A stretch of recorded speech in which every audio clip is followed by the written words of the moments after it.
also with us. Sushant Sareen, this is what government sources are saying, that there is a concerted agenda at play and there is a lobby which is deliberately pushing to get into the Indian market and which has been blocked. And they are running a particular agenda to showcase that India is vulnerable, India cannot vaccinate its people. No, I am not privy to what information the government is dishing out, but if there is something like this, it won't be the first time something like this is happening. That's the way big pharma or any of these big oil majors, any of these big conglomerates which actually control the world economy are inclined to do things. Whether it's in the oil sector, whether it's in the software industry, in any of the knowledge sectors, that's what happens. And then they push their agendas in a particular manner. We've seen this in the past when it came to BT cotton and BT brinjal and all those genetically modified foods. We've seen it in a number of occasions, but this becomes even more salient at this point in time because it is a massive crisis which we are facing. Number one. Number two, having said that, what big pharma might be trying to do, it's a lucrative market, 1 billion people need to be vaccinated, and I'm not even taking into account those under 18. So it's a huge market, and nobody knows whether just a 1 shot of vaccines or 2 shots of vaccines is enough for a lifetime, or you will need to have people vaccinated year after year after year. And if that is the case, then it becomes an even more lucrative market. But having said that, I think, Anand, the government, and when I say government, I don't mean only the central government, I mean all governments in India, center, state, as well as at local levels, and I mean political parties. Political parties, we have Ghanshyam Tiwari, whose leader said, I will not get a BJP vaccine put, right? We've had other people who have refused to have the Covaxin administered to people. We have all kinds of vaccine hesitancy and suspicions about the Indian-made vaccines, and today everybody is making a beeline for that. Having said that, I think there were mistakes which were made by governments, and I don't understand why bona fide mistakes, whether we should have vaccinated the 60 plus or we should have vaccinated the 18 to 60 in the first go, assuming we had that many number of vaccines. That was a judgment call you made. Probably in hindsight, you made the wrong judgment. But at that point of time, it was the right judgment to make because you were vaccinating the most vulnerable people. And in the first wave, the people 18 to 60 were far less vulnerable. And so you made the right judgment. You made the right judgment at that point of time. But by hindsight, it has turned out to be the wrong thing. Admit it, that this is the thing we did. Secondly, on this whole business of whether you should allow some of the other vaccine manufacturers to come in, should we have allowed it at that point of time by compromising on certain standards which we have in this country, or should we have not?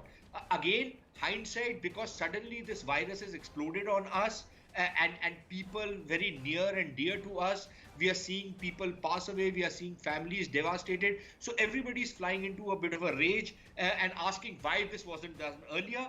But when January came or February came, everybody was so blasé about this virus that nobody was bothered about it. So that was the second thing which happened out here. And I think the third was that we let down our guard. The evasive actions which we should have taken when we became aware that Mumbai was a hotspot, and Mumbai being, in a sense, in a manner of speaking, the economic heartland of India, and people traveling to and from Mumbai all across the country, when it hit Mumbai, we should have worked much faster. We should have taken evasive action much faster. But you had chief ministers, including people in the central government, who were against the lockdown because last year when they had imposed the lockdown, they had got pilloried. So this time they were very chary of going in for lockdowns. Ultimately, they had to go in for the lockdowns. But had we done this at the time when this virus was exploding in Mumbai, maybe we might not have faced the kind of crisis we are facing right now. And now the problem is going to be But like you that said, because when but like you said, Sushant Sareen, just one small point. Yeah. Now the problem is going to be that the moment Yeah. the lockdown started looming large, people from Delhi, the migrant labor who went back to their villages in UP, Bihar, and other parts of the country, I don't know, I don't have the data for that, but have they carried some of the infection with them, which is why we are seeing large swaths of areas in the Hindi heartland getting affected, and people, we are seeing these horrible scenes of bodies floating in the rivers. I don't know, but somebody needs to get to the bottom of it. And if mistakes have been made, bona fide mistakes, I don't see any reason why people should not admit that we made a mistake. I'll tell you what, rectify. Sushant Sareen, I'll tell you what, mistakes have been made.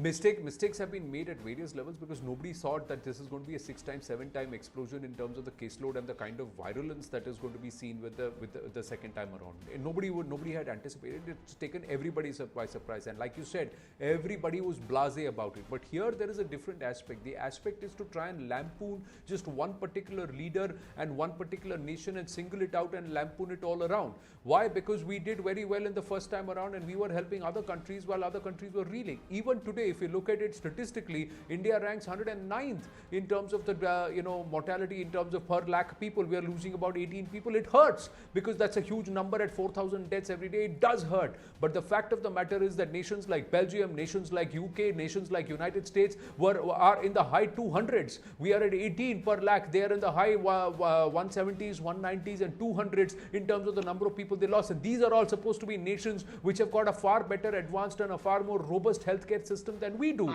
So my point is, how does that escape everybody? And the other thing is, no. So I'm just saying, see, it's very easy. I'm not saying that we have not made mistakes. Yeah. Anand, on the numbers, I think we need to be a little careful.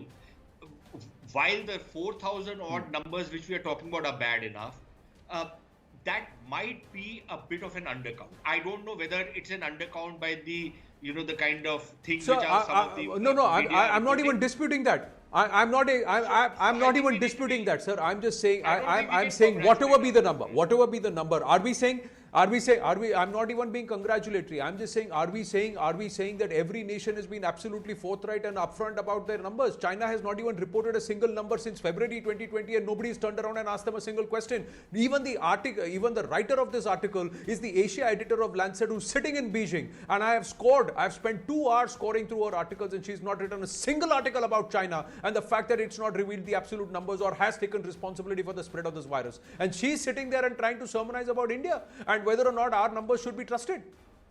How do I take Helena Hui Wang seriously, Dr. Ai Chung Lai? Please tell me.